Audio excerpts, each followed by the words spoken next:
రాధిక తెలుగు అకాడమీకి స్వాగతం అండి. 9వ తరగతి ఉపవాచకం కొమరం భీం పార్ట్ 2. కొన్ని ముఖ్యాంశాలు. కొమరం భీం అల్లూరి సీతారామరాజు పోరాటాన్ని గురించి ఎక్కడున్నప్పుడు తెలుసుకున్నాడు. చాయ్ పత్తర్ దేశం అంటే అస్సాం.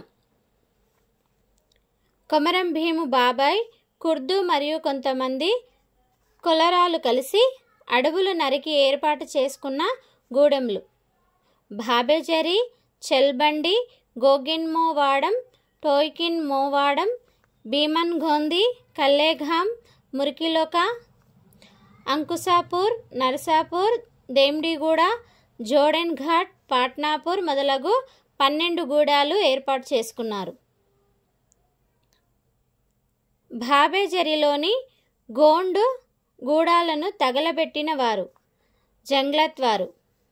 ఉట్నూరులో తహసీల్ ఆఫీస్ ఎప్పుడు ఏర్పాటు చేశారు? 1918.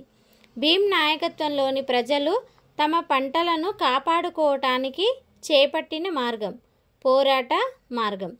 గోండులు సర్కారుపై చేసిన యుద్ధంలో తమ కేంద్రంగా ఉంచుకున్న గూడెమేది? జోడెన్ ఘాట్.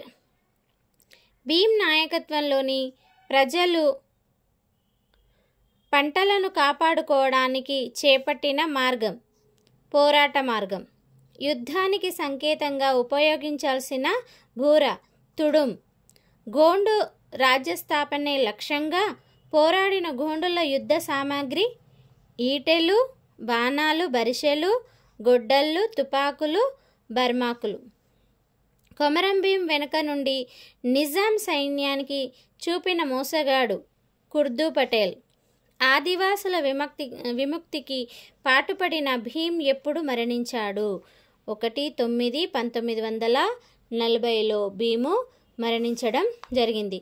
మీకు మరిన్ని ముఖ్యాంశాలు తెలియాలి అంటే మీరు ఛానల్ని సబ్స్క్రైబ్ చేసుకోండి. ఉపవాచకం 6 నుంచి 10వ తరగతి వరకు మీకు అన్ని పాఠ్యాంశాలు ముఖ్యాంశాలుగా పెట్టడం జరిగింది. ప్లీజ్ నా ఛానల్ని సబ్స్క్రైబ్ చేసుకోండి. Thank you.